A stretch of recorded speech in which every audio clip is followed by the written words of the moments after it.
اللهم صل على محمد وعلى آل محمد كما صليت على إبراهيم وعلى آل إبراهيم إنك حميد مجيد اللهم بارك على محمد وعلى آل محمد كما باركت على إبراهيم وعلى آل إبراهيم إنك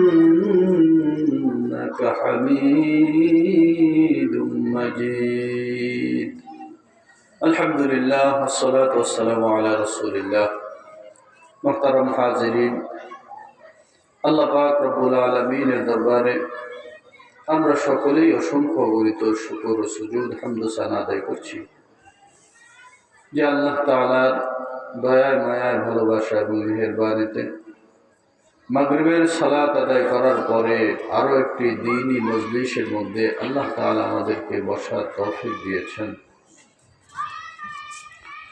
যেহেতু আল্লাহ আমাদেরকে একটি দ্বীনি মজলিসে বসার সুযোগ দিয়েছেন, তৌফিক দিয়েছেন, এই কাজ, এই কর্ম পদ্ধতি প্রমাণ করে আল্লাহ চান যে কোনো না কোনোভাবে আমরা সফল হয়ে যাই। তো আল্লাহ যেহেতু আমাদেরকে সফলতা দিকে অগ্রসর হওয়ার সুযোগ দিয়েছেন, তৌফিক দিয়েছেন, সেজন্য আমরা সবাই অন্তরস্থল থেকে জবান খুলে আল্লাহ তাআলার কালিমাতে শুকর আদায় করে সকলে জোরে সোরে পড়ছি আলহামদুলিল্লাহ। মুহতারাম হাজিরিন, এটা একটি দ্বীনি মজলিস। কথা বলেন, এটা কি মজলিস? দ্বীনি মজলিস। সব জিনিসের কিছু নিয়মতান্ত্রিকতা আছে না নাই? প্রত্যেকটা জিনিসের মধ্যে কিছু নিয়মতান্ত্রিকতা থাকে, কিছু আদাব, শিষ্টাচার, সৌন্দর্যতা থাকে। এটা যেহেতু একটা দ্বীনি মজলিস, এটারও একটা শিষ্টাচার এবং সৌন্দর্যতা, একটা নিয়মতান্ত্রিকতা থাকা উচিত কিনা ভাই? কথা বলেন, উচিত কিনা? আমরা বিগত 1 বছর পর্যন্ত আজকের এই দিনের জন্য অপেক্ষা করেছি। গত বছর এই মাদ্রাসা কেন্দ্রিক মাহফিল হয়েছে। 1 বছর অতিক্রান্ত হয়ে যাওয়ার পরে আবার মাদ্রাসা কেন্দ্রিক, এলাকাবাসী কেন্দ্রিক সবাই মিলে আমরা একটা মাহফিলের ব্যবস্থা করেছি। সুতরাং এই 1 বছর পরে অপেক্ষা করার পরে যখন আমরা এই একটা মজলিস পেয়েছি, এটাকে মূল্যায়ন করা উচিত নাকি অবমূল্যায়ন? মূল্যায়ন করা উচিত। আমি আমার এই বাবাদেরকে বলবো, আপনারা সবাই আমাকে চেনেন, আমিও আপনাদের সবাইকে আলহামদুলিল্লাহ চিনি। আল্লাহ তাআলা আপনাদের চেহারার নূর, চেহারার জ্যোতি আরও বাড়িয়ে দেন, আমিন। আপনারা একটু কষ্ট করে মজলিসের সৌন্দর্যতা রক্ষার্থে একটু সামনে এগিয়ে আসলে আমি অনেক খুশি হব ইনশাআল্লাহ। আমি নয় শুধু, আমি যেমন খুশি হব, আল্লাহও তেমনই খুশি হবেন ইনশাআল্লাহ। আপনারা যে এই কষ্ট করে সামনে অগ্রসর হচ্ছেন, 2 কদম বাড়তেছেন, এটা কি দুনিয়ার কোনো ফায়দার জন্য না আল্লাহকে সন্তুষ্টি করার জন্য? যদি আল্লাহকে সন্তুষ্ট করার জন্য আপনার এই 2 কদম সামনে অগ্রসর হয়, তো মনে রাখবেন, আপনি যদি 2 কদম অগ্রসর হন তো আল্লাহ আপনার দিকে আল্লাহর রহমত 20 কদম অগ্রসর হয়। সুবহানাল্লাহ। তাহলে প্রত্যেকটা জিনিসের সৌন্দর্যতা আছে। এই যে আপনারা এখন বসছেন, আলহামদুলিল্লাহ অনেক সুন্দরভাবে বসছেন, জড়সড় হয়ে কাছাকাছিতে। দেখেন, মাগরিবের পরের প্রোগ্রাম খুব বেশি পরিমাণে মানুষ কমই থাকে, অল্প পরিমাণ মানুষই থাকে, কিন্তু যারা থাকে এরাও যদি একটু অ্যাক্টিভিটির সাথে থাকে, সৌন্দর্যতার সাথে থাকে, তাহলে মজলিসের সৌন্দর্যতা বাড়ে নাকি কমে? আপনার 2 কদম অগ্রসর হওয়া, আপনার 2 কদম আল্লাহর দিকে এগিয়ে যাওয়া, কোরআনের মজলিসের দিকে আপনি 2 কদম বেড়ে যাওয়া, মানে আল্লাহর রহমত আপনার দিকে ছুটতে থাকা। সুবহানাল্লাহ। প্রিয় হাজিরিন, আয়াত তেলাওয়াত করেছি। আল্লাহ পাক রব্বুল আলামিন বলেন, ইয়া আইয়ুহাল্লাযীনা আমানু কু আনফুসাকুম ওয়া আহলিকুম নারা। হে ঈমানদারেরা, তোমরা নিজেরা নিজেদেরকে বাঁচাও, তোমাদের পরিবার বর্গদেরকেও বাঁচাও। তোমরা নিজেরা বাঁচো, তোমাদের পরিবার বর্গদেরকেও বাঁচাও। কিসের থেকে? নারা, জাহান্নামের আগুন থেকে। কেমন জাহান্নামের আগুন? ওয়াকুদুহান নাসু ওয়াল হিজারা, যেই জাহান্নামের আগুনের ইন্ধন হবে মানুষ আর পাথর। আগুনের লাকড়ি কি? মানুষ আর পাথর। অত্যন্ত জ্বালাময়ী, অত্যন্ত তেজদীপ্ত, অত্যন্ত কঠিন। ওয়াকুদুহান নাসু ওয়াল হিজারা। এরপরে আল্লাহ বলেন জাহান্নামটা কেমন? আলাইহা মালাইকাতুন গিলাজুন শিদাদ। আমার এই জাহান্নামের মধ্যে, জাহান্নামের দ্বারে থাকবে তাদেরকে পাহারাদার কিছু ফেরেশতা, গিলাজুন শিদাদ। এরা অত্যন্ত কঠিন, অত্যন্ত কঠিন মনের অধিকারী, শারীরিক দিক থেকে অত্যন্ত শক্তিশালী। কিন্তু লা ইয়াসুনাল্লাহ মা আমারাহুম ওয়া ইয়াফআলুনা মা ইউমারুন। আল্লাহর কোনো আদেশকে তারা অমান্য করে না, আল্লাহর আদেশকে তারা অমান্য করে না। ওয়া ইয়াফআলুনা মা ইউমারুন, বরং আল্লাহ যা তাদেরকে আদেশ দেন তারা তাই পালন করে, এর বাহিরে তারা যায় না। এই হচ্ছে আমাদের আয়াত। আল্লাহ যদি তৌফিক দেন, ইনশাআল্লাহ আমরা এই আয়াতকে কেন্দ্র করে, এই আয়াতের উপরে ভিত্তি রেখে যতটুকু সম্ভব, সময় আমাদের যতটুকু সাপোর্ট দেয়, আমরা ততটুকু আলোচনা করার চেষ্টা করব। আল্লাহ তাআলার কাছে তৌফিক কামনা করি, আল্লাহ যেন আমাদেরকে এই আয়াতের উপর ভিত্তি রেখে সঠিক কথাগুলি বলার তৌফিক দান করেন, এবং এই আয়াতের উপর ভিত্তি রেখে গুরুত্বপূর্ণ প্রয়োজনীয় কথাগুলি যেন আমরা বলতে পারি এবং সবাই আমরা মানতে পারি। আল্লাহ আমাদের সবাইকে তৌফিক দান করুন। মুহতারাম হাজিরিন, আল্লাহ তাআলা সম্বোধন করেছেন মুমিনদেরকে, ইয়া আইয়ুহাল্লাযীনা আমানু, হে ঈমানদারেরা। ঈমানদারদেরকে বলা হয়েছে তোমরা নিজেরা বাঁচো, নিজেদের পরিবার বর্গকে বাঁচাও। কিসের থেকে? জাহান্নামের আগুন থেকে। আয়াতে আল্লাহ তাআলার সম্বোধন এবং পরবর্তী কথোপকথন থেকে বোঝা যায় কিছু মানুষ ঈমান আনার পরেও জাহান্নামে যাবে। কথা বুঝেন? কিছু মানুষ ঈমান আনার পরেও জাহান্নামে যাবে। যদি ঈমানদার ঈমান আনার পরে আর সে জাহান্নামে না যেত, তাইলে আল্লাহ তাআলা ইয়া আইয়ুহাল্লাযীনা আমানু বলতেন না, বলতেন ইয়া আইয়ুহান নাস, হে লোক সকল, তোমরা নিজেরা বাঁচো, নিজেদের পরিবার বর্গদেরকে বাঁচাও। কিসের থেকে? না, জাহান্নামের আগুন থেকে। তো আল্লাহ যেহেতু ইয়া আইয়ুহান নাস বলেন নাই, বরং ইয়া আইয়ুহাল্লাযীনা আমানু বলেছেন, হে ঈমানদারেরা, তোমরা জাহান্নাম থেকে বাঁচো, তোমাদের পরিবার বর্গদেরকে জাহান্নাম থেকে বাঁচাও। বোঝা গেল কিছু মানুষ ঈমান আনার পরেও সে কোথায় যাবে? জাহান্নামে যাবে। জাহান্নাম বড় কঠিন এক জিনিস, বড়ই কঠিন, যার কল্পনা এই পৃথিবীতে করা সম্ভব নয়। আমরা তো পৃথিবীর সামান্যতম শীত সহ্য করতে পারি না, সামান্যতম গরম এটাও আমরা সহ্য করতে পারি না। কোনো রকমে যদি কোনো মানুষের শরীরের অংশ সামান্যতম অংশ যদি কোনোভাবে পড়া যায়, সে হাউ মাউ করে কান্না করে ওঠে, করে কি করে না? অথবা কোনো মানুষ কোনো কারণে যদি তার সাথে অ্যাক্সিডেন্টাল কোনো ঘটনা ঘটে, সে বিচলিত হয়ে যায়, সে অস্থির হয়ে যায়, সে অসুস্থ হয়ে যায়, সে পেরেশান হয়ে যায়।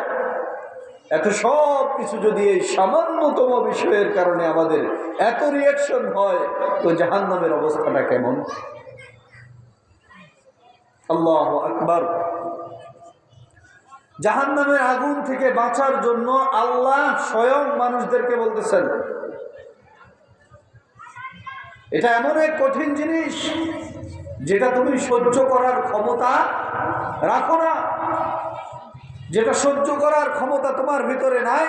সুতরাং তুমি আগ থেকে প্রস্তুতি নাও, এমনভাবে প্রস্তুতি নাও যাতে করে তোমাকে জাহান্নামে যাইতে না হয়।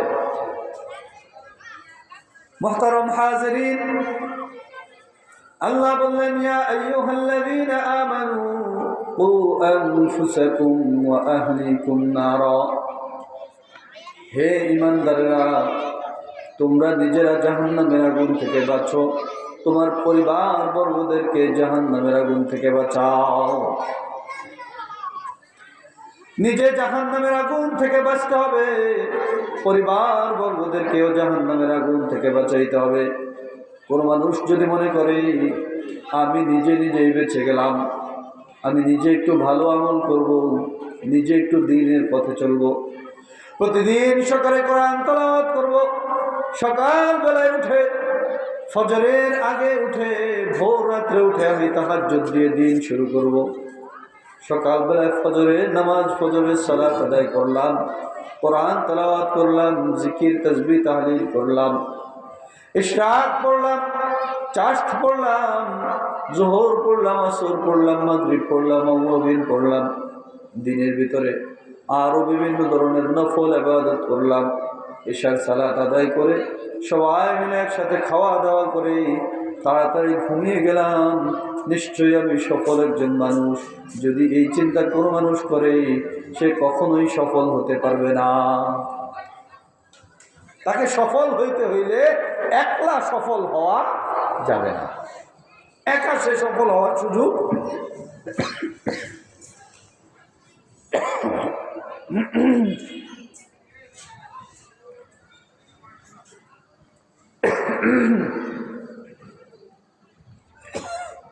কোনো মানুষের পক্ষে একা সফল হওয়ার কোনো সুযোগ নাই। একজন বাবা কিংবা একজন ভাই কিংবা একজন স্বামী অথবা একজন ছেলে, এই চারজন মানুষের সব অবস্থায় সর্ব অবস্থায় কিছু না কিছু দায়িত্ব থাকে। কয়জন মানুষের কথা বলেছি ভাই? চারজন মানুষ। এই চার শ্রেণীর মানুষের সর্ব অবস্থায় সব জায়গাতেই কিছু না কিছু দায়িত্ব থাকে।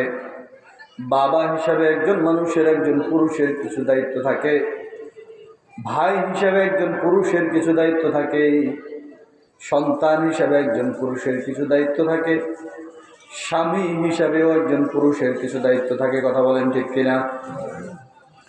এই চার স্তরের প্রত্যেকটা পুরুষের তার নিজস্ব জায়গা থেকে কিছু না কিছু দায়িত্ব সর্ব অবস্থায় থাকে। কোনো ব্যক্তি তার দায়িত্ব থেকে দায়িত্ব এড়ানোর কোনো সুযোগ নাই। একজন বাবা হিসাবে বাবার তার সন্তানের প্রতি দায়িত্ব আছে, তার ছেলেদের প্রতি দায়িত্ব আছে, তার মেয়েদের প্রতি দায়িত্ব আছে কিনা? ছেলেটা কোন পথে চলছে, ছেলেটা কোন পথে যাচ্ছে, মেয়েটা ঠিক মতো পর্দার সাথে জীবনযাপন করছে কিনা, ছেলেটা তার জীবনের মোড়গুলিকে কোন দিকে ঘোরাচ্ছে, কাদের সাথে সে আড্ডাবাজি করে, কাদের সাথে তার চলাফেরা ওঠা বসা, এই ব্যাপারে খোঁজ খবর রাখার দায়িত্ব একজন বাবার আছে না নাই? আছে কিনা? বাবা হিসেবে সন্তানের এই সমস্ত জিনিসগুলি, সমস্ত বিষয়গুলি দেখা প্রত্যেকটা বাবার দায়িত্ব। আজকে আমরা শুধু একটাই আমাদের অভিযোগ, আমাদের সন্তানরা আমাদের হক আদায় করে না।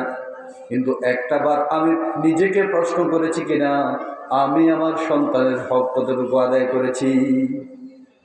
আমি যে একজন বাবা, আমি বাবা হিসাবে আমার সন্তানের কতটুকু হক আমি আদায় করেছি, এই কথাটাও তো নিজের মনের ভিতরে একবার চিন্তা আসা উচিত। কথা বলেন, আসা উচিত কিনা?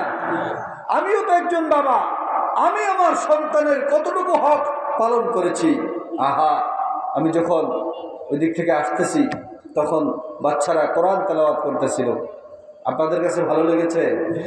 বাচ্চারা যখন ছোট ছোট বাচ্চারা কোরআন তেলাওয়াত করছে, ভালো লাগে নাই? ভালো। এটা একজন সচেতন বাবার সন্তান, একজন সচেতন মায়ের সন্তান, একজন সচেতন অভিভাবকের সন্তান সে। এই জন্যই তার মুখ দিয়ে আল্লাহ তাআলার এত অমীয় বাণী, কোরআনের বাণী আল্লাহ তাআলা ছোট্ট বাচ্চার মুখ দিয়ে এত সুন্দর করে বের করে দিয়েছেন। সুবহানাল্লাহ। সচেতন বাবা হওয়ার কারণে তার সন্তান সফল, মা সচেতন হওয়ার কারণে তার সন্তান সফল। আমাদের অভিযোগ অনুযোগের শেষ নাই। আমার সন্তান আমার হক আদায় করে না, কিন্তু আমি আমার সন্তানের কতটুকু হক আদায় করলাম সেই ব্যাপারটা কখনো চিন্তা করি না।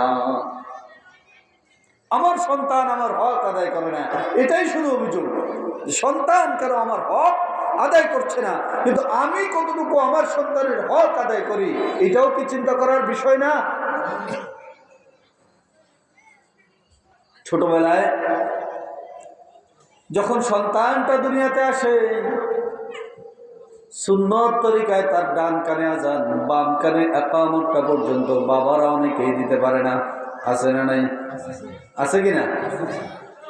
অনেক বাবা, আমি ওই সমস্ত বাবাদেরকে ধন্যবাদ জানাই যারা আমার কাছে প্রায় সেই ফোন দেয়, হুজুর আমার একটা ছেলে হয়েছে, এখন কি করতে হবে? অনেকে প্রশ্ন করে, হুজুর মেয়ের কানের মধ্যে শুধু আজান দিলেই হবে কিনা? এই যে জিজ্ঞাসা করে, এটার জন্য আমি ধন্যবাদ জানাই। যদি জিজ্ঞাসা না করতো তাহলে সে এই সঠিক কাজটা করতে পারতো না। সে জানে না, সেটা ভিন্ন ব্যাপার। না জানার ওষুধ কি? জিজ্ঞাসা করা। না জানার ওষুধ জিজ্ঞাসা করা। এই যে সে জিজ্ঞাসা করে, এটা তো একটা ধন্যবাদ পাওয়ার কাজ। কিন্তু অনেক তো এমন আছে যারা জিজ্ঞাসা পর্যন্ত করতে রাজি না। কথা বলেন ঠিক কিনা? বাস চলছে তো চলছে। যখন অনেকেই প্রশ্ন করে, হুজুর মেয়ের আবার দুই কানে আযান ইকামত দিতে হয় কিনা, তখন মনের মধ্যে প্রশ্ন জাগে, আহারে এই মানুষটা এখন ছোট ছিল, ছোট থেকে বড় হইতে হইতে এখন বাবা হয়েছে, এক সন্তান, দুই সন্তান, তিন সন্তানের বাপ হয়ে গেছে, এখনো পর্যন্ত জানে না মেয়ে এবং ছেলে উভয়েরই ডান কানে আযান এবং বাম কানে ইকামত দিতে হয়। ছেলে সন্তানের প্রথম হক, এটাও প্রথম হক না, এর আগেও কিছু হক আছে। এক নম্বর হক হইল সন্তানের জন্য ভালো মা নির্বাচন করা। ভালো মা নির্বাচন করা বলে সন্তান হওয়ার আগে মা নির্বাচন করবো থেকে। সন্তানের মা যেটা, বুঝেন নাই কথা? সন্তান আজকে হয়েছে, কিন্তু সন্তানের মা তো আর আজকে আসে নাই, আরো আগে আসছে না। তাহলে সন্তানের মা, একটা ভালো মা নির্বাচন করতে হবে। আমরা তো ছুটি হচ্ছে সুন্দরের পিছনে, কি বলেন? আমরা ছুটি টাকার পিছনে। মেয়ের বাবার কি পরিমাণ টাকা, জায়গা সম্পত্তি, কি পরিমাণ ধন দৌলত আছে, আমরা খুঁজি সেগুলি। আমরা খুঁজি মেয়েটা এলাকার মধ্যে সবচেয়ে সুন্দরী কিনা। আমার বাড়ির মধ্যে যতগুলা বউ আছে, সব বউয়ের চেয়ে আমার বউটা বেশি সুন্দরী হইতে হবে, ঠিক না? এরকম চিন্তা ভাবনাই আমাদের যুবকরা রাখে। আপনারা যারা এখানে মুরব্বীরা বসছেন, আল্লাহ আপনাদেরকে নেক হায়াত দান করেন, সকলে বলি আমিন। আল্লাহ আপনাদেরকে সেহত আফিয়াত সুস্থতা দান করেন, সকলে বলি আমিন। এখানে আমার যুবক ভাইয়েরাও আছেন, কথাগুলি একটু শুনবেন, ইনশাআল্লাহ এই কথাগুলি আপনার জীবনের জন্য কাজে আসবে ইনশাআল্লাহ। মুরব্বী যারা আছেন তারা বলতে পারবেন, আগের সময়ে মানুষ মেয়ে দেখতে যাইত, মেয়ে দেখতে যাওয়ার আগে তার বংশ পরিচয় জানতে চাইতো। কথা বলেন, জানতে চাইতো কিনা? বংশ পরিচয় জানতে চাইতো। তার বাবার বংশের পরিচয় কি, তার নানুর বংশের পরিচয় কি, দাদার বংশ নানার বংশ, দুই বংশের পরিচয় মানুষ জানতে চাইতো। এই বংশের মানুষগুলি তুলনামূলক হারে একটু সম্ভ্রান্ত হয়, একটু ভালো হয়, নম্র হয়, ভদ্র হয়, এই জন্য মানুষ সর্বপ্রথম বংশ পরিচয় জিজ্ঞাসা করতো। কথা বলেন। এরপরে দেখা যেত কিছু দাদিরা ছিল যারা মেয়েদেরকে অর্থাৎ নাতির বউদেরকে গিয়ে কিছু শ্লোক টুলোক জিজ্ঞাসা করতো না? এই শ্লোকগুলি জিজ্ঞাসা করার উদ্দেশ্য এবং অর্থ হইল এই মেয়েটা বুদ্ধিমান কতটুকু সেটা একটু দেখি। কথা বলেন। কারণ হইল একটা সংসার পরিচালনার জন্য বুদ্ধির প্রয়োজন আছে না নাই? আপনি মনে রাখবেন, মেয়েদেরকে সংসারের মধ্যে কোনো অংশে ছোট করে দেখার কোনো সুযোগ নাই। অনেক সময় আমরা পুরুষরা বাহিরে থাকি, বিভিন্ন ধরনের কাজকর্মের সাথে লিপ্ত থাকি, যার কারণে অনেক সময় ঘরে এসে আমরা সঠিক সিদ্ধান্ত নিতে আমাদের ব্রেন আমাদেরকে কি করে না, সেভাবে কাজ করে না। অনেক সময় দেখবেন ঘরের মহিলা, আপনার স্ত্রী, সে আপনাকে বসে বসে টুনটুন করে ছোট ছোট করে কিছু বুদ্ধি দেয়। এই বুদ্ধিগুলি অনেক সময় বেশ ভালো কাজে লেগে যায়, লাগে কি না? একবারে বাস্তব জীবনে, আমার জীবনে আমি দেখেছি, এরকম বহু ঘটনা দেখেছি। আমি দেখছি আমার আহলিয়া, সে অনেক সময় আমাকে বিভিন্ন সময় আমি তার সাথে বিভিন্ন বিষয় নিয়ে একটু আলাপ আলোচনা করি, বিশেষ করে সাংসারিক বিষয় অথবা পারিবারিক কোনো সিদ্ধান্তের ক্ষেত্রে আমি তার সাথে চেষ্টা করি আলাপ আলোচনা করতে। তো আমি দেখি প্রায়শই সে কিছু বুদ্ধি আমাকে দেয়, কিছু পরামর্শ আমাকে দেয়, যেগুলি আমার পরবর্তী সময়ের জন্য খুব ভালো উপকারে আসে। আপনারাও আপনাদের স্ত্রীদের সাথে, আপনাদের আহলিয়াদের সাথে, পরিবারের সাথে কিছু কিছু বিষয়ে আলাপ আলোচনা করবেন, পারিবারিক বিষয়, নিজের জীবনের বিষয়ে কিছু বিষয় নিয়ে ওয়াইফের সাথে কথাবার্তা বলবেন, দেখবেন তারা কিছু বুদ্ধি আপনাকে দিবে। এই বুদ্ধিগুলি খুব কাজে আসে, খুব কাজে আসে। বাস্তব জীবনে আমি নিজেও দেখেছি। এমনকি আমাদের নবীজি সাল্লাল্লাহু আলাইহি ওয়াসাল্লাম তিনিও তার ওয়াইফদের সাথে কিছু কিছু বিষয়ে আলাপ আলোচনা করতেন। কোনোভাবেই মহিলাদেরকে ছোট করে দেখার কোনো সুযোগ নেই। মুহতারাম হাজিরিন, বলছিলাম আগের সময়ে মানুষ বউ দেখতে গেলে বউয়ের বুদ্ধি কেমন, বউয়ের মেধা কেমন, বউয়ের পরিবারের অবস্থা কেমন, এগুলি জানতে চাইতো। কথা বলেন। এরপরে অনেকেই আবার জিজ্ঞাসা করতো, মা দেখি তুমি একটু সূরা ইয়াসিনটা তেলাওয়াত করো, কত মুবিন সূরা ইয়াসিনের পারো একটু বলো। কথা বলেন, বলতো কিনা? মেয়েরা এখনকার সময়ে আপনি মেয়েদেরকে বলেন তো দেখি, দেখি মা তুমি একটু সূরা ইয়াসিনের প্রথম মুবিনটা বলো, সে বলতে পারে না। এরকম বহু মেয়ে আছে, বহু না, এখন আপনি শতকরা 95% মেয়ে সূরা ইয়াসিনের মুবিনগুলি বলতে পারবে না। আগের সময়ে মায়েরা ঘরের মধ্যে বসায়া বসায়া অথবা মুক্তবের মধ্যে পাঠায়া মেয়েদেরকে দিয়ে সূরা ইয়াসিনের 2 মুবিন, 3 মুবিন, 5 মুবিন, 7 মুবিন পুরোটা মুখস্থ করাই দিত। দিত কি দিত না? পুরোটা মুখস্থ করাই দিত। কারণ ওই সময় মানুষ জিজ্ঞাসা করত, অন্তত বিয়ে দেওয়ার জন্য হইলেও সূরা ইয়াসিনের মুবিনগুলি মুখস্থ করার দরকার ছিল। এখন আর কেউ সূরা ইয়াসিনের মুবিন জিজ্ঞাসা করে না। এমনকি এখনকার সময় তো বউদেরকে সূরা ফাতিহাটা জিজ্ঞাসা করে না, মনে করে যে এটা ব্যাকডেটেড। কেমন দেখা যায়, আছে না? কেমন দেখা যায়। আহা, আপনি তো জানেন না। আপনি এই যে কেমন দেখা যায় চিন্তাটা করার কারণে আপনার সামনের সংসারটা আসছে যেটা, সেটা হয়তোবা আল্লাহ মাফ করেন একটা জাহান্নামের গর্তের মতো হয়ে যেতে পারে। একটা মহিলা, একটা মেয়ে, সে চাইলে একটা সংসারকে ফুলের মতো সাজাইতে পারে, আবার সে চাইলে একটা সংসারকে 1 বছর 1 মাস 1 সপ্তাহের ভিতরে নরক বানিয়ে ছাড়তে পারে। পারে কি পারে না? মহিলারা আমাদের সফট কর্নার, মহিলারা আমাদের দুর্বলতার জায়গা, হোক মা হিসাবে, হোক স্ত্রী হিসাবে, হোক মেয়ে হিসাবে, যেভাবেই হোক না কেন, হোক বোন হিসাবে, এরা আমাদের দুর্বলতার জায়গা। আমাদের মা বোন, আমাদের স্ত্রী সন্তান, আমাদের মেয়েদেরকে আমরা সব সময় আমাদের দুর্বলতার জায়গাটা দিয়ে থাকি। সুতরাং এরা চাইলে আমাদের সংসারগুলিকে ফুলে ফুলে সাজাইতে পারে, আবার চাইলে এরা আমাদের সংসারগুলিকে নরক বানিয়ে দিতেও পারে কি পারে না? এই জন্য আপনার মহিলাকে আপনি কিভাবে, কোন শিক্ষায় শিক্ষিত করে কিভাবে তাকে চাচ্ছেন, সেটা তো আপনার ব্যাপার। তবে মনে রাখবেন, আপনি যদি দ্বীনদারিতাকে প্রাধান্য না দেন, বিয়ে করার সময় যদি শুধুমাত্র আপনার ওয়াইফ, আপনার স্ত্রী সুন্দর কিনা এই বিষয়টাকেই প্রাধান্য দেন, তো সামনের সময়টা আসছে এমন এক সময় যেটা হয়তোবা আপনার সংসারকে নরক বানিয়ে ছাড়বে। কথা বলেন ঠিক কিনা? এরকম ঘটনা নাই সমাজের মধ্যে? আছে?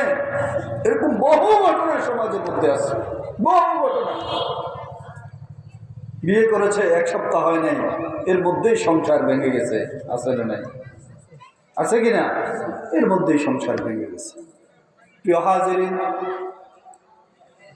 সর্বপ্রথম সন্তানের হক হচ্ছে সন্তানের জন্য একজন ভালো মা নির্বাচন করা, একজন ভালো মা বাছাই করা, যাচাই করা। সন্তানের হকের ক্ষেত্রে আমরা যখন অবশ্যই সন্তানের হকের ক্ষেত্রে আমরা যখন মনোযোগ দিব, গুরুত্ব দেব, আমার সন্তান আমার হক আদায় করে না, তখন আর এই অভিযোগ আমাদেরকে দিতে হবে না। কথা বুঝেন নাই?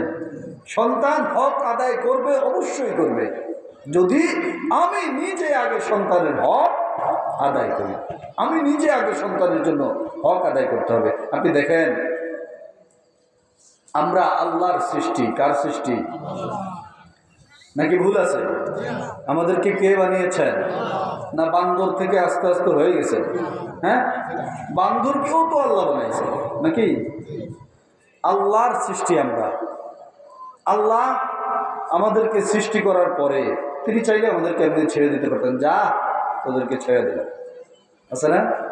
পোলাপানেরা এই ছোট ছোট পুতুল বানায়, মাটি দিয়ে বানায় না, বানায়, এটা নেয় সকালবেলায়, এটা বানায় খেলে, দুপুরে তো এটা আর নাই, একবারে শেষ। কথা বলেন ঠিকই না? কারণ এ মুহূর্তের জন্য স্রষ্টা ঠিকই, কিন্তু সে তার সৃষ্টির সংরক্ষণ করার কোনো কি রাখে না, যোগ্যতা রাখে না। কিন্তু আল্লাহ কি সেরকম স্রষ্টা? দেখেন, আল্লাহ তিনি আমাদেরকে সৃষ্টি করেছেন, সৃষ্টি করার পরে তিনি বলতে পারতেন, যা এবার চলে যায়, যেদিকে ইচ্ছা সেদিকে, কিন্তু না, তিনি আমাদেরকে দুনিয়াতে পাঠাবেন। আমাদেরকে পাঠানোর আগে দুনিয়া বানাইছেন নাকি পরে বানাইছেন? তার মানে বুঝা গেল আল্লাহ নিজেও তার হক আগে আদায় করে, যে আমার বান্দাদেরকে দুনিয়াতে পাঠাইতে হবে, সুতরাং বান্দাদেরকে যেহেতু পাঠাইতে হবে, তাদের জন্য তো আগে একটা দুনিয়া রেডি করতে হবে নাকি? তো যিনি বড় হন, ছোটর উপরে তার দায়িত্ব আগে থাকে, আর ছোটের হক থাকে তার উপরে। আল্লাহ এটাই বুঝিয়ে দিলেন যে আমি তো বড়, আমি তো স্রষ্টা, আমি তো পরিচালক, সুতরাং আমার দায়িত্ব হচ্ছে আগে, আর হক গ্রহণ করার অধিকার তোমার আগে। এই জন্য তোমাকে যেহেতু আমি দুনিয়াতে পাঠাবো, তো আগেই তোমার জন্য একটা দুনিয়া আমি বানিয়ে রেখেছি, যাও এবার যাও। বুঝেন নাই কথা? তো আমরা বাবা হিসেবে অথবা অভিভাবক হিসেবে, মা হিসেবে আমাদের সন্তানের হকগুলি তারা আগে আমাদের কাছে পাওনা, আর আমাদের দায়িত্বগুলি হইল তাদের দায়িত্বের আগে। কথা বুঝাইতে পারি নাই? আমাদের দায়িত্ব আগে আর তাদের দায়িত্ব হচ্ছে পরে। আমাদের অধিকার, আমাদের হক পরে, তাদের হক হচ্ছে আগে। সন্তানের হকগুলি আমরা যখন পূরণ করি না, খেয়াল করি না, তখন আমার সন্তান আমার হক পূরণ করবে, এই চিন্তাটা আমরা কিভাবে করি বলেন? মুহতারাম হাজিরিন, সর্বপ্রথম হক কি বলেছি? সন্তানের জন্য একজন ভালো মায়ের নির্বাচন করা, একজন ভালো মা যাচাই করা। 2 নম্বর হক, ওই মাকেও দিনদারিতার সাথে, ধর্মের বিষয়াবলীর সাথে পরিচিত করিয়ে দেওয়া। একজন পুরুষ, একজন নারী বিবাহ শাদী হয় কি হয় না? বিবাহ শাদী হয়। রাসূল করিম সাল্লাল্লাহু আলাইহি ওয়াসাল্লাম একজন পুরুষ এবং একজন নারীর বিয়ে হওয়ার পরে বাসর রাতে স্ত্রীকে দেখার পরে সর্বপ্রথম কি আমল করবে শিক্ষা দিয়েছেন কি দেন নাই? দিয়েছেন কি দেন নাই? দিয়েছেন। কিন্তু এই সমাজের কয়জন পুরুষ সেটা জানে? স্ত্রীর কপালের চুল স্ত্রীর কপালে ধরে একটা দোয়া আছে, এই দোয়াটা যদি জিজ্ঞাসা করা হয় তো সমাজের মনে হয় 99% লোকই জানে না। মনে হয় মিথ্যা কথা বলছি? হ্যাঁ, সমাজের 99% লোক এই দোয়াটাও জানে না। স্বামী স্ত্রী 2 জন মিলে বাসর রাতে সর্বপ্রথম একে অপরের সাথে দেখা হওয়ার পরে শুকরিয়াতান আল্লাহর কৃতজ্ঞতা জ্ঞাপন করে 2 রাকাত সালাত আদায় করা সুন্নাহ। এই আমলটুকু আমরা কয়জনে করছি বলেন? কয়জনে করছি বলেন? জীবনের শুরু থেকে এর চেয়ে বড় জঘন্য কথা কি জানেন?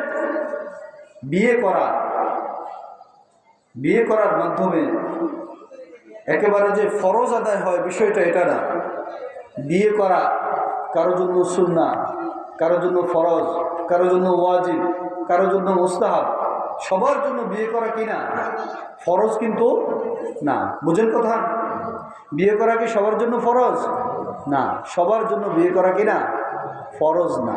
অবস্থা ভেদে বিয়ের মাসআলার মধ্যে কি হয়? পরিবর্তন হয়। আমরা কিছু কিছু মানুষকে বলি আপনি এখনই বিয়ে করেন, আপনার এখনই বিয়ে করা উচিত। কারণ আমরা বুঝি যে এই মানুষটার জন্য এই মুহূর্তে বিয়ে না করলে তার দ্বীন এবং ধর্মের উপরে খতরা আসতে পারে। আবার আমরা কিছু মানুষকে বলি আচ্ছা আর একটু বয়স হয়ে আস্তে আস্তে সেরে ওঠো। তার জীবনের জীবন বৃত্তান্ত শুনে আমরা একটা সিদ্ধান্ত দেই কিংবা নেই। যাই হোক প্রিয় হাজিরিন, যেটা বললাম, বিয়ে করা যদি ফরজও হয়, একজন পুরুষ একজন নারী তার জীবনে এই একটা ফরজ আদায় করতে গিয়ে আমাদের সমাজের মধ্যে যেই পদ্ধতিতে বিয়ে হয়, কত হাজার কোটি সে হারাম কাজ করে কি করে না? কত হাজার কোটি হারামের সাথে সে সম্পৃক্ত হয়। তার চাচাতো শালী, খালাতো শালী, জ্যাঠাতো শালী, আরও কত শালী, কত ভাবি, কতজন মিলে বিয়ের মধ্যে একেবারে সরাসরি কোনো রকমের পর্দা ছাড়া পুরুষ মহিলা একাকার মিসমার হয়ে পরস্পরের সাথে ঘাসাঘাসি করে এরপরে বিয়ের অনুষ্ঠান করে। কথা বলেন ঠিক কিনা? এরপরে গান বাজনা, নাচ গান আছে না নাই? একটা ফরজ ধরে নিলাম ফরজ, একটু আগে যদিও বলছি যে বিয়ে করা সবার জন্য কিনা ফরজ না, ধরে নিলাম সবার জন্যই ফরজ। এই একটা ফরজ হুকুম আদায় করতে গিয়ে আপনি আমি কতগুলি হারামের সাথে সম্পৃক্ত হয়েছি। এরপরেও যদি চিন্তা করেন যে সংসারের মধ্যে শান্তি আসবে, কোথা থেকে বলেন? শান্তি কি আর কেউ নিজে বানাইতে পারে? শান্তি দেওয়ার মালিককে। তো আল্লাহকে যদি রাগিয়ে আপনি শান্তির চিন্তা করেন, এটা বোকামি বই কি হতে পারে? এজন্য প্রিয় হাজিরিন, বলে হুজুররা শুধু আমাদেরকে কোণঠাসা করে রাখতে চায়, জীবনে আমাদের কি কোনো বিনোদন নাই নাকি? কে বলছে বিনোদন নাই? হুজুররাও তো বিনোদন করে না? হুজুররাও তো বিনোদন করে। বিনোদন করার সুযোগ কে দিয়েছেন? আল্লাহ দিয়েছেন। আম্মা জান আয়েশা রাদিয়াল্লাহু তাআলা আনহা আর আমাদের নবীজি সাল্লাল্লাহু আলাইহি ওয়াসাল্লাম দুজনে মিলে খেলতে নামছেন। চলো দৌড়াদৌড়ি লাগে। আচ্ছা, নবীজির শক্তির সাথে আম্মা জানের শক্তি কি সমান হবে? হবে না। তো 2 জন মিলে খেলায় নামছেন, দৌড়াদৌড়িতে, দৌড় প্রতিযোগিতা। তো দৌড় দিলেন, তো নবীজি ফার্স্ট হয়ে গেলেন। এবার আম্মা জান চিন্তা করলেন, আরে পুরুষ মানুষ, আমি কি তার সাথে পারি? তো বলে চলো আরেক রাউন্ড খেলি। তো আরেক রাউন্ড খেলতে গেছে, দৌড় দিল, তো নবীজি আস্তে আস্তে দৌড়ায় আর আম্মা জান যায় ফার্স্ট হয়ে গেছে। সুবহানাল্লাহ বলবেন না? বিনোদন আছে না নাই? বিনোদন আছে না নাই? স্বামী স্ত্রী চাইলে আপনার পরিবারকে নিয়ে আপনি চাইলে হালাল বিনোদনের সুযোগ আছে। কিন্তু আমরা হালাল বিনোদনে আমাদের শান্তি হয় না, তৃপ্তি হয় না, কারণ শয়তান আমাদের অন্তরগুলিকে গ্রাস করে নিয়েছে। আমরা শুধু হারামের মধ্যেই শান্তি পাই। কেমন জানি আমরা হারামের মধ্যে আরাম পাই, অথচ হারামের মধ্যে আরাম বলতে কোনো কিছুই নাই। মুহতারাম হাজিরিন,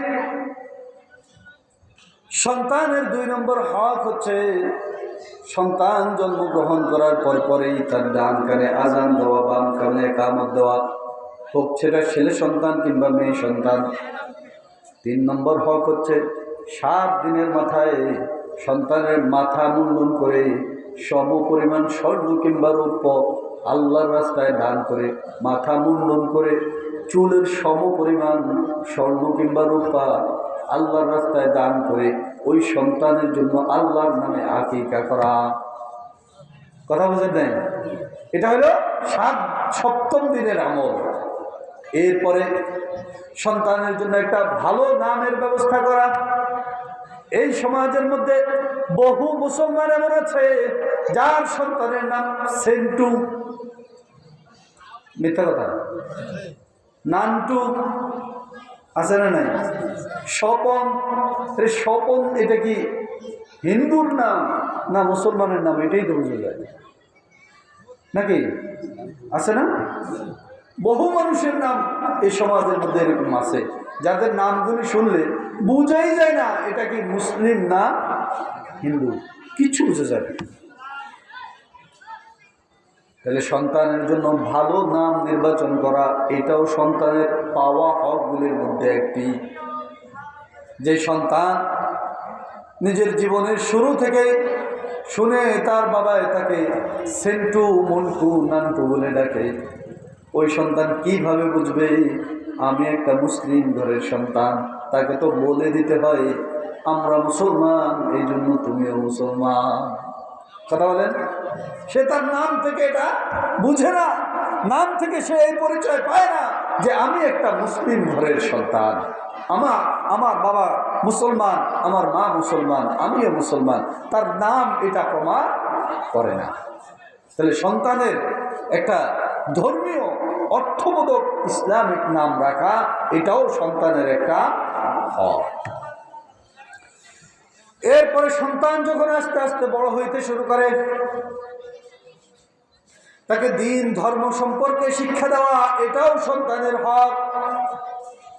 নবীজি সাল্লাল্লাহু আলাইহি ওয়াসাল্লাম একটি হাদিসের মধ্যে বলেন, মুরু আওলাদাকুম লিস-সালাতি ইযা বালাগু ওয়া হুম আবনাউ 7 সিনিনা।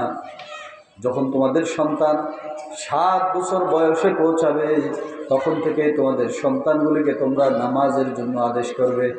কয় বছর বয়সে? 7 বছর বয়স থেকে নামাজের জন্য আদেশ করবে।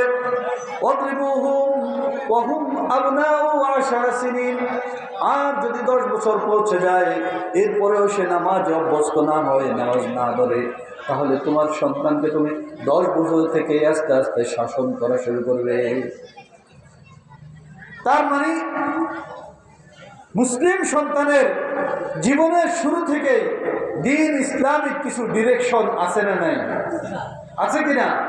কিছু সাজেশন, কিছু ডিরেকশন, কিছু পথ চলার নিয়ম কারণ তার জীবনের শুরু থেকেই, এমনকি সে পৃথিবীতে আসার আগ থেকেই তার জন্য আল্লাহ এবং তার রসুল কর্তৃক নির্ধারণ করে দেওয়া আছে না নাই? আছে, কিন্তু আমরা এগুলি খেয়াল করি না। মুহতারাম হাজিরিন, নবীজি বললেন 7 বছর বয়স যখন তোমার সন্তানের হবে তখন থেকে এই সন্তানকে নামাজের জন্য আদেশ করো। আমার সন্তানের বয়স যখন 7 বছর হয়, আপনার সন্তানের বয়স যখন 7 বছর হয়, আমরা তখন তাকে বলি ক খ গ সি, স্বরবর্ণ ব্যঞ্জন বর্ণ শিখ, এবিসিডি তুমি শিখতে হবে। স্মল লেটারগুলি তোমাকে শিখতে হবে, ক্যাপিটাল লেটারগুলি তোমাকে শিখতে হবে। আমরা আমাদের সন্তানগুলিকে এই সমস্ত শিক্ষাগুলি দেই, কিন্তু কখনো তাকে বলি না যে বাবারে তোমার তো এখন 7 বছর হয়ে গেছে, এখন থেকে তোমার উচিত নামাজে অভ্যস্ত হওয়া। কি বলেন? যখন আমার সন্তানের আপনার সন্তানের বয়স 8 বছর 9 বছর হয়ে যায়, তখনও সে অ্যালফাবেটগুলি ঠিকমতো পারে না, তখনও সে ABCDগুলি ঠিকমতো পারে না, স্বরবর্ণ ব্যঞ্জনগুলি বর্ণগুলি ঠিকমতো পারে না, তারপরে যোগ বিয়োগ গুণ ভাগ ঠিকমতো পারে না, যখন সে চলিত বাংলা পড়তে জানে না, তখন আমরা এটা নিয়ে খুব পেরেশান হয়ে যাই। হায় হায়, আমার সন্তানটা কিচ্ছু পারে না। কথা বলেন, এরকম পেরেশানি আমাদের কোনো শেষ নাই। কিন্তু আমরা কতটুকু চিন্তা করেছি যে এই সন্তানের জীবনের শুরু থেকে আমি তার জন্য, তার দ্বীনের জন্য, তার ইসলামের জন্য, তার রবকে পাওয়ার জন্য আমি কতটুকু মেহনত তার পিছনে করেছি। একটা কথা মনে রাখবেন, যেই গাছের যত্ন আপনি যত বেশি নেবেন, সেটা থেকে ফল পাওয়ার সম্ভাবনা তত বেশি। আমাদের দেশেও আম হয়, ছাপাই, রাজশাহী, এই সমস্ত এলাকাতেও আম হয়। কথা বলেন, কিন্তু আমরা আমাদের আমগুলি আমরা অনেক সময় ঠিক মতো খাইতে, কথা বলেন, পারি না। এটার মধ্যে অনেক সময় পোকা হয়, পোকা হয় না, বিভিন্ন ধরনের সমস্যা দেখা দেয়। এই জন্য আমরা নিজেদের গাছের উৎপাদিত এই ফসলগুলিও আমরা খাইতে পারি না, কিন্তু বাজার থেকে ঠিকই ছাপাইয়ের আম কিনে খাই, রাজশাহীর লিচু কিনে আমরা খাই। কথা বলেন কেন? কারণ আমরা আমাদের গাছগুলির প্রতি ওই পরিমাণ যত্ন নেই না যেই পরিমাণ যত্ন তারা নেয়। তারা তাদের গাছগুলির প্রতি, তাদের ফলগুলির প্রতি যত্ন নেওয়ার কারণে তাদের উৎপাদনশীল হয় গাছ, এবং সেটা তারা নিজেরাও ভক্ষণ করে, এটা বাজারজাত করে, সারা দেশে এটা পৌঁছায়, আমি আপনি আমরা সবাই খাই। কিন্তু আমার বাড়ির সামনে, আমার ঘরের সামনে যে আম গাছ আছে, সেই আম গাছ থেকে আমি কখনো আম খাইতে পারি না। আম ধরে ঠিকই, কিন্তু কাটলে এটার ভিতরে পোকার। কথা বলেন, ভুল কথা বললাম? তাহলে বুঝা গেল তারা যত্ন করে এই জন্য রত্ন মিলে, আর আমি আপনি আমরা যত্ন করি না এই জন্য রত্ন। তারা জানেন, তারা শুধুমাত্র ফল আসলেই গাছের যত্ন করে না, সারা বছর গাছের যত্ন করে। সারা বছর এই গাছগুলি, তাদের বাগান আছে, বড় বড় বাগান, এই বাগানের প্রত্যেকটা গাছের পিছনে তারা মেহনত করে, সারা বছর এই গাছগুলির পিছনে তারা যত্ন এবং মেহনত করে, যার কারণে দিন শেষে তারা নিজেরাও এই গাছের ফল, সুস্বাদু ফল ভক্ষণ করে, সারা দেশে এই ফলগুলি পাঠায়, আমরা টাকা দিয়ে কিনে খাই। কথা বলেন, আমরা সেই ফলগুলি টাকা দিয়ে কিনে খাই। তার মানে বোঝা গেল, যদি আপনি আমরাও যত্ন করতাম, যদি আমরাও যদি তাদের মতো দায়িত্বশীল হতাম, তো আমার এই গাছের ফলগুলিও সারা দেশে যাইতো, আমিও খাইতে পারতাম। কিন্তু দুঃখজনক বিষয়, আমি আমার গাছের ফলটাও আমি খাইতে পারি না, সেই সৌভাগ্যটুকু আমি পাই না। এর পেছনে কারণ হলো আমরা যত্ন করি না। আমাদের সন্তানগুলি আমাদেরকে ভালো ফল হয়ে তারা আমাদেরকে পুরস্কৃত করবে, সেই জন্য তো তার পেছনে একটা মেহনতের প্রয়োজন আছে, একটা যত্নের প্রয়োজন আছে। কিন্তু আমরা কি আসলেই আমাদের সন্তানদের পেছনে ওই মেহনত আর যত্নটুকু করি না? আপনি দেখেন, এই যে বাচ্চা, আমি উঠার আখ্যান দিয়ে দুজন বাচ্চা পরস্পরের সাথে পরিচিত হয়েছিল ইংলিশে, হয়েছে না? এই নুরানি মাদ্রাসাতে এর আগে একটা বাচ্চা কোরআন তেলাওয়াত করছে কি করে নাই? আচ্ছা বলেন তো, এই নুরানি মাদ্রাসাতে পড়ে একটা বাচ্চা কোরআন শুদ্ধ করে পড়তে পারছে কি পারে নাই? ইংলিশে পরস্পরের সাথে পরিচিত যে হয়েছিল, তাদের কথোপকথনগুলি শুদ্ধ ছিল নাকি অশুদ্ধ ছিল? যারা শিক্ষিত মানুষ আছেন তারা তো অন্তত বলতে পারবেন, তারা যে ইংলিশ বলেছে এটা শুদ্ধই বলেছে, সঠিক বলেছে, তারা ভুল বলে নাই। তাহলে নুরানি মাদ্রাসাতে এই ছেলেগুলি পড়ে ইংলিশও পাইল, কোরআনও পাইল, হাদিসও পাইল। আপনি জেনে আশ্চর্যান্বিত হবেন, আমরা আমাদের নুরানি মাদ্রাসার শিশুর বাচ্চাদেরকে 7-8টা বিষয়ে তালিম দেই। কয়টা বিষয়ে? 7-8টা বিষয়ে। আমাদের বাচ্চারা যখন ক্লাস 2-তে 3-তে উঠে যায়, তখন এরা 10-11টা সাবজেক্ট নিয়ে পড়াশোনা করতে হয়। আপনি বলবেন এটা তো এদের উপরে অনেক চাপ হয়ে যায়। আমিও মনে করতাম এটা তো এদের উপরে অনেক চাপ হয়ে যায়, কিন্তু না, রিহার্সাল করতে করতে, ট্রেনিং করতে করতে আপনি দেখবেন অনেক দুর্বল মানুষ, কিন্তু তার ট্রেনিং থাকার কারণে তার সাথে শক্তিশালীরাও পারে না। ঠিক এমনিভাবে নুরানির বাচ্চা এরা অনেক ছোট ছোট হয়, কিন্তু এদের উস্তাদরা, এদের শিক্ষকরা এদেরকে এমনভাবে রিহার্সাল করায়, এমনভাবে ট্রেনিং করায়, এরা এমনভাবে গড়ে উঠে 10 বছর বয়সে এরা 8-10টা সাবজেক্ট ক্যাপচার করতে পারে। সুবহানাল্লাহ বলবেন না? 8-10টা সাবজেক্ট ক্যাপচার করতে পারে। তাহলে প্রিয় হাজিরিন, খেয়াল করতে হবে আমার সন্তানের হক আমি কতটুকু আদায় করি। যদি আমি আমার সন্তানের হক আদায় করি, তো আমার সন্তানও আমার হক আদায় করবে। আমি যদি আমার সন্তানের হক আদায় না করি, তাহলে সন্তান আমার হক আদায় করে না, এই ব্যাপারে অভিযোগ করার কোনো সুযোগ কোনো বাবা মায়ের নাই। তাহলে বলছিলাম, একজন বাবা হিসাবে একজন পুরুষের দায়িত্ব আছে না নাই? এরপরে একজন ভাই হিসাবে একজন পুরুষের দায়িত্ব আছে না নাই? আছে কি না? ভাই হিসাবে একজন পুরুষের দায়িত্ব আছে। বাবা থাকুক কিংবা না থাকুক, একজন পুরুষের ভাই হিসাবে একটা দায়িত্ব অবশ্যই আছে। এই ভাই সে সমাজের মধ্যে বিভিন্ন জায়গায় যায়, ঘুরে ফিরে, সে খোঁজ খবর রাখা উচিত তার বোনটা কি করে, তার ছোট ভাইটা কি করে, তার বড় ভাইটা কি করে, তার বোন কোন পথে চলে, তার ছোট ভাই কোন পথে চলে, এই ব্যাপারে খোঁজ খবর রাখা একজন ভাইয়ের দায়িত্ব আছে না নাই?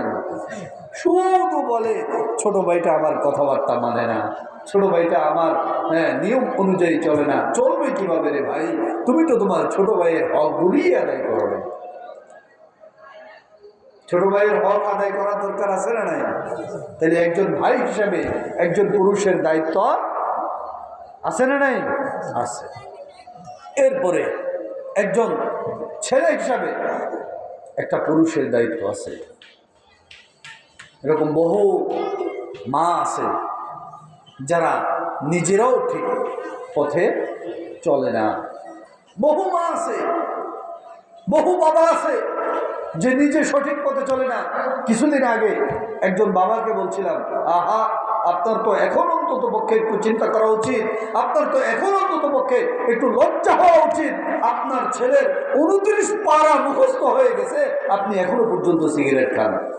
এই মনে হয় এই সপ্তাহে, এই বিগত সপ্তাহে, আজকে শুক্রবার না, এই এই এই বিগত সপ্তাহে, গত রবি সোমবারের দিকে কোনো একজন বাবাকে বলছিলাম, এই আমাদের আশপাশেরই, যে আপনার এখন তো অন্তত লজ্জা হওয়া উচিত, আপনার ছেলে 29 পারা মুখস্থ হয়ে গেছে, আর 1 পারা মুখস্থ হয়ে সে হাফেজ, আপনি এখনো পর্যন্ত সিগারেট খান। আপনার কি এখনো বিবেক খাটানোর সময় আসে নাই? মুহতারাম হাজিরিন, বাবা হিসেবে অনেক বাবারা উল্টাপাল্টা চলে কি চলে না? অনেক মায়েরও উল্টাপাল্টা চলে। এই বাবা মাকে ঠিক করার জন্য এটা সন্তানের প্রয়োজন, এটা দিনদার সন্তানের প্রয়োজন, এটা আমলি সন্তানের প্রয়োজন। হ্যাঁ, আমি যদি ঠিক হই তো আমি এমন কিছু কথা বলতে পারবো যে কথাগুলি আমার বাবা মাকে চিন্তিত করবে। আমি চলি উল্টাপাল্টা, আমি কি আমার বাবা মাকে বলার কোনো অধিকার রাখি? তাহলে সন্তান হিসেবে একটা পুরুষের দায়িত্ব আছে। কয়জনের কথা বললাম? 3 জনের কথা বললাম। একজন বাবা, একজন ভাই, একজন সন্তান। 4 নম্বরে একজন স্বামী হিসাবে একজন পুরুষের দায়িত্ব আছে না নাই? হ্যাঁ, স্বামী হিসাবে একজন পুরুষের বহু দায়িত্ব আছে, কিন্তু আমরা মনে করি যে এই সারাদিন মেহনত করে খাটুনি খেটে তারপরে উপার্জন করে সংসার চালানো, দিন শেষে বাচ্চা জন্ম দেওয়া, এটাই মনে হয় স্বামীর কাজ। আমরা মনে করি এটাই।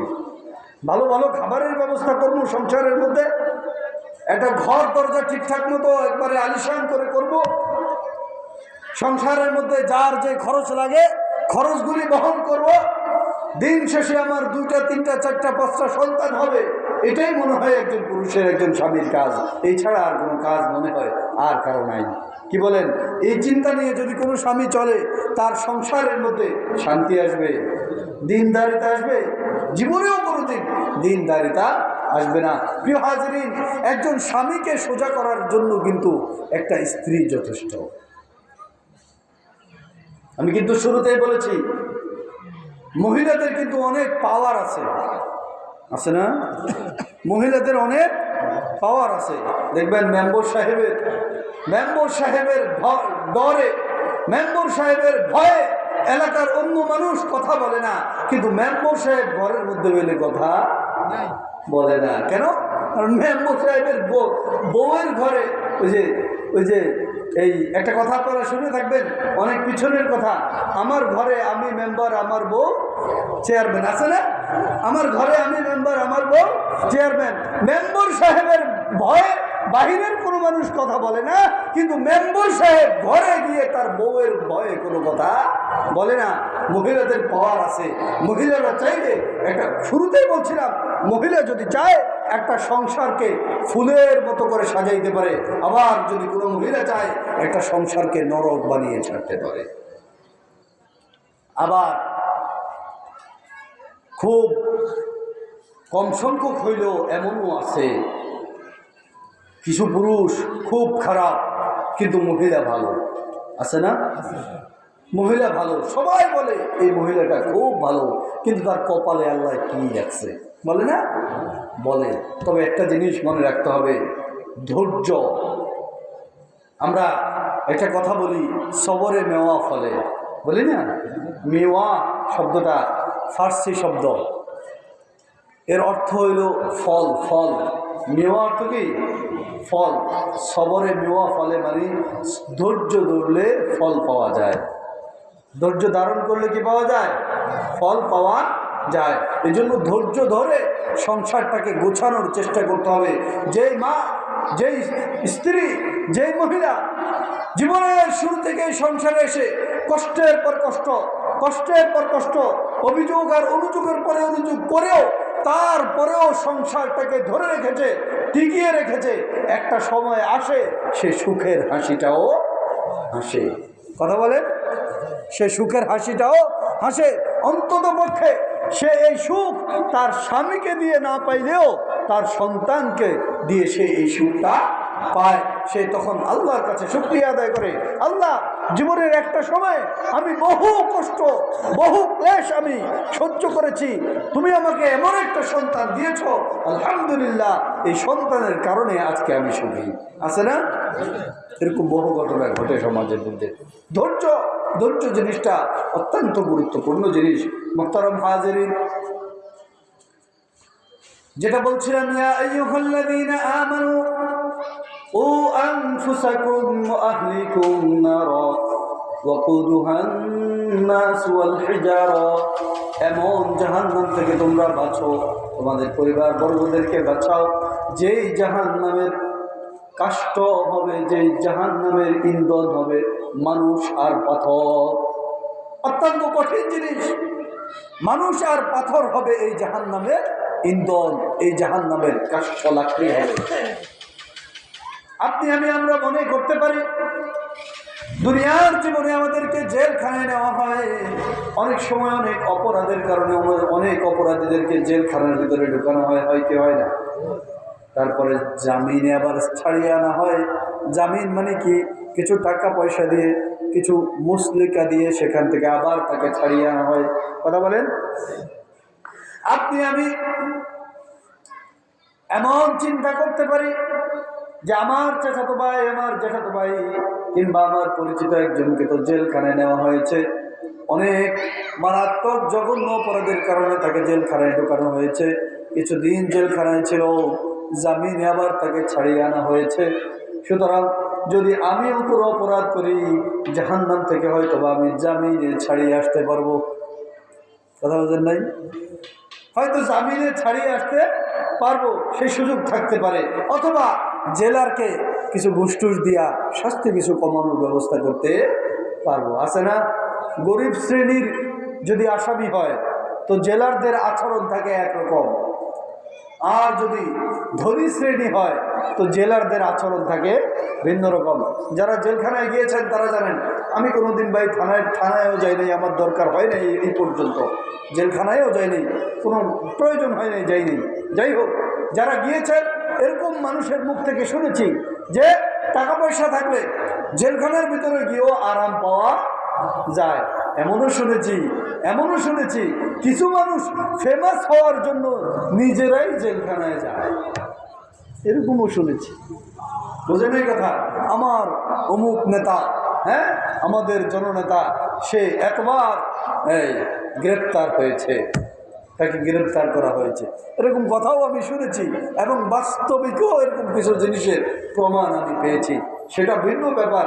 যেটা বলছিলাম যে এলিট শ্রেণী যদি হয়, টাকা পয়সাওয়ালা যদি হয়, তো জেলখানায় গিয়েও ঘুষ দিয়ে শান্তি ভোগ করা যায়। আপনি মনে করতে পারেন আল্লাহর এই জেলখানার ভিতরে ঢুকে, জাহান্নামের ভিতরে ঢুকে তাদের জন্য কিছু ঘুষের ব্যবস্থা করে সেখানে একটু শান্তির ব্যবস্থা করব, অথবা জামিনে ছাড়িয়ে আসার ব্যবস্থা করব।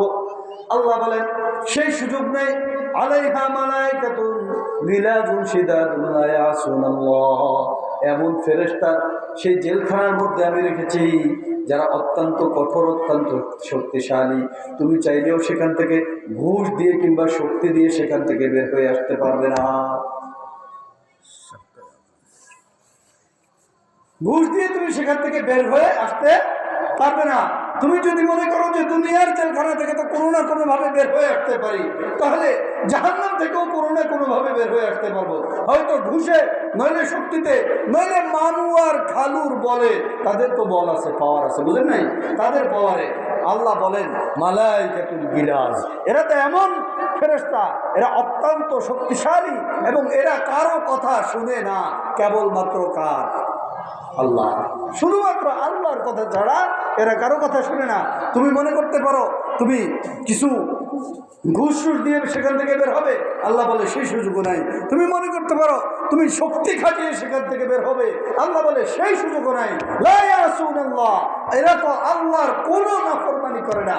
আল্লাহ যা বলেছেন, লা ইয়াসুনাল্লাহ মা আমারাহুম, আল্লাহ তাদেরকে যা বলেছেন তারা তাই পালন করে, এর বাহিরে তারা কোনো কিছুই করে না। সুতরাং আপনি আমরা যদি চাইও সেখান থেকে বের হয়ে আসার কোনো সুযোগ নাই, কিংবা শাস্তি কমানোর কোনো সুযোগ নাই। প্রিয় হাজিরিন, যেটা বলছিলাম কুল্লুকুম রাইন ওয়া কুল্লুকুম মাসউলুন আন রাইয়াতিহি, এই আয়াত এবং হাদিসের উপরেই কিন্তু আমি কথা বলেছি। প্রত্যেকটা ব্যক্তি তার জায়গা থেকে দায়িত্বশীল, আর তার দায়িত্বের ব্যাপারে তাকে প্রশ্ন করা হবে, জিজ্ঞাসা করা হবে। এই দায়িত্বের জায়গা থেকে আমি 4 জনের কথা বলেছি, সমাজের মধ্যে আরো বহু দায়িত্বশীল আছে, আছে না নাই? 4 জনের কথা বলেছি। 1 নম্বরে বাবা, 2 নম্বরে ভাই, 3 নম্বরে সন্তান, 4 নম্বরে 3 নম্বরে স্বামী, আর 4 নম্বরে হইল সন্তান। এই 4 শ্রেণীর কথা বলেছি, কিন্তু সমাজের মধ্যে দায়িত্বশীল আরো বহু আছে। কুল্লুকুম রাইন ওয়া কুল্লুকুম মাসউলুন আন রাইয়াতিহি, প্রত্যেকেই দায়িত্বশীল এবং প্রত্যেককেই তার দায়িত্ব সম্পর্কে জিজ্ঞাসা করা হবে। প্রিয় হাজিরিন, শেষ কথা, আজানের সময়ও হয়ে আসছে, এখনই আজান হবে। শেষবারের মতো বলে যাচ্ছি, এই যে নয়নপুর মিসবাহুল উলুম মাদ্রাসা, এটা আমাদের জন্য আল্লাহ তাআলার পক্ষ থেকে দেওয়া, আমাদের এলাকার জন্য একটা নূরের বাতি। কথা বলেন ঠিক কিনা? এটা নূরের বাতি। হাদিসের ভাষ্য অনুযায়ী যদি আমরা হাদিসকে বিশ্লেষণ করি, তাহলে আল্লাহর আসমানে এই পৃথিবীর যখন সমস্ত বাতিগুলি নিভে যায়, এই পৃথিবীর বাতির আলো আসমান পর্যন্ত এমনিতেও পৌঁছায় না, তারপরেও যখন সমস্ত বাতিগুলি নিভে যায়, তখন এই মাদ্রাসাগুলি অন্ধকারের ভিতরে ঝলমল করে আসমান থেকে দেখা যায়। সুবহানাল্লাহ। আপনি বলবেন কিভাবে বললেন আপনি? এটা এইভাবে বললাম, হাদিসের মধ্যে আছে, নবীজি সাল্লাল্লাহু আলাইহি ওয়াসাল্লাম বলেছেন, যেখানে কোরআন পড়া হয়, যেখানে দ্বীনের আলোচনা হয়, সেটা তো দুনিয়ার জান্নাতের বাগান। সুবহানাল্লাহ। যেটা জান্নাতের বাগান, এটা কি অন্ধকার না আলোকিত? বুঝেন না এই কথা?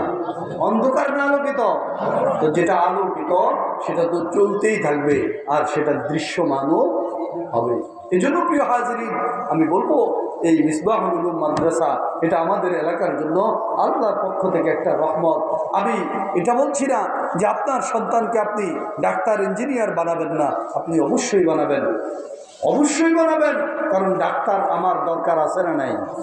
ইঞ্জিনিয়ার আমার দরকার, পাইলট আমার দরকার আছে, এই সব শ্রেণী আমার দরকার আছে। কিন্তু যাই বলেন না কেন, সর্বপ্রথম এই সন্তানটাকে দিনদার বানানোর জন্য অন্তত পক্ষে নুরানি মাদ্রাসায় ভর্তি করে দেন।